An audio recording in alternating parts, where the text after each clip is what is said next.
You're scrolling through Netflix for the third time tonight. Thousands of new shows, critically acclaimed movies you've never seen, entire genres waiting to be explored, and you know exactly what you're going to do. You're going to click on The Office again, or Friends, or that one movie you've seen 17 times, and someone will inevitably ask, why are you watching that again? Don't you already know what happens? But here's what neuroscience just discovered. Your brain isn't being lazy. It's being incredibly strategic. And the people who only watch new content, they're missing something profound. Let's start with something that's going to completely reframe how you see this habit. Psychologist Dr. Christelle Russell at American University studied repeat viewing behavior and found something remarkable. When people rewatch familiar content, their brain activity shows something called diminished cognitive load. Your brain isn't working as hard to process plot, remember characters, or predict what happens next. But here's the twist.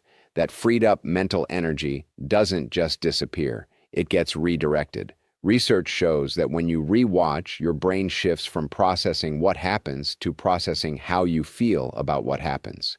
You're not watching the story anymore.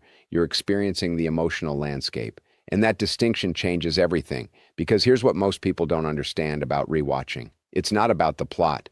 You already know Jim and Pam get together. You already know how Shawshank ends. You already know who the killer is, who falls in love, who survives. But that's not what you're there for. Studies published in the Journal of Consumer Research found that familiarity with content triggers something called experiential control. When you know what's coming, you can prepare emotionally for the parts that move you. You can anticipate the jokes before they land. You can notice details you missed before. You're not passive. You're engaging with the material on a deeper, more sophisticated level than first-time viewers. But there's a neuroscience piece here that's even more fascinating. When your brain encounters something new, a new show, new movie, new storyline, it activates networks associated with alertness and stress response. Your amygdala stays engaged because your brain is scanning for potential threats or surprises. It's exhausting in ways most people don't consciously recognize. But when you watch something familiar, neuroscientist Dr. Jordan Gaines Lewis found that rewatching activates the parasympathetic nervous system, the network responsible for rest and recovery. Your brain recognizes safety.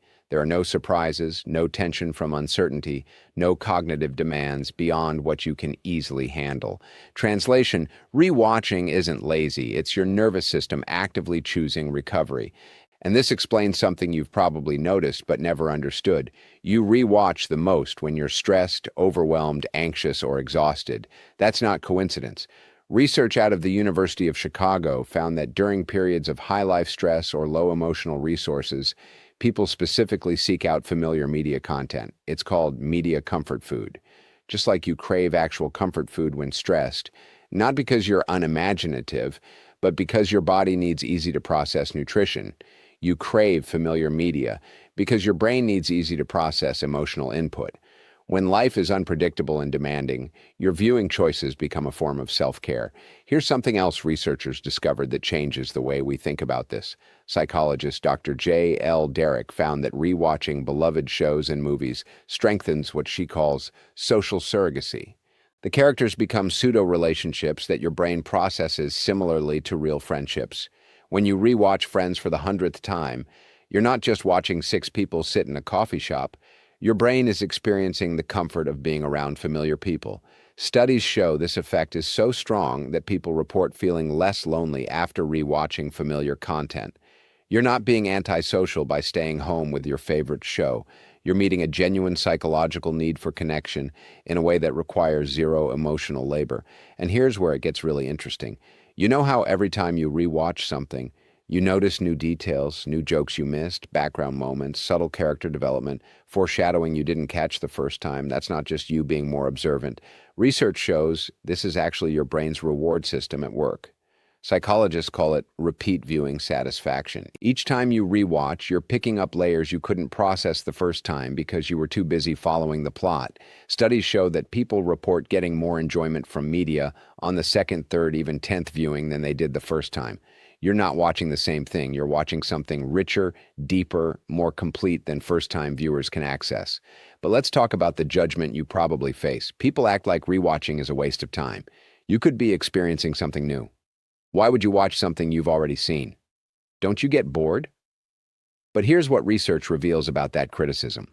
A study published in the Journal of Communication found that people who heavily rewatch content score higher in conscientiousness and emotional stability than people who exclusively seek novelty. The constant need for new stimulation, that's often associated with restlessness, dissatisfaction, and difficulty finding lasting satisfaction. You're not missing out by rewatching. You're demonstrating the psychological capacity to find sustained meaning in the same material, to appreciate nuance, to derive continued pleasure from what you already know. That's not boring, that's sophisticated. And there's an identity piece here that researchers found incredibly significant. Dr. Crystal Russell's work revealed that people don't just rewatch content they enjoyed, they rewatch content that reflects who they are or who they want to be. When you rewatch The Office, it's because that humor, those characters, that workplace dynamic reflects something about your worldview. When you rewatch Lord of the Rings, you're reconnecting with values, honor, friendship, perseverance, that matter to your sense of self. Research shows that rewatching serves as identity maintenance. You're not stuck in the past. You're anchoring yourself in what matters to you when everything else feels uncertain. Here's something that might surprise you. Studies show that people who rewatch are actually better at delayed gratification and have higher tolerance for predictability than novelty seekers. Think about what that means. While everyone else is chasing the dopamine hit of something new, which fades quickly, you've learned to extract sustained satisfaction from familiar sources. Research suggests this pattern extends beyond media. People who rewatch tend to have longer relationships, stay in jobs longer, build deeper friendships, prefer depth over breadth in almost every life domain. Your viewing habits are reflecting something profound about how you approach life itself. Comment rewatch and your comfort show or movie. Let's see how many of us have watched The Office, Friends, or Shawshank more times than we can count. You're not alone in this.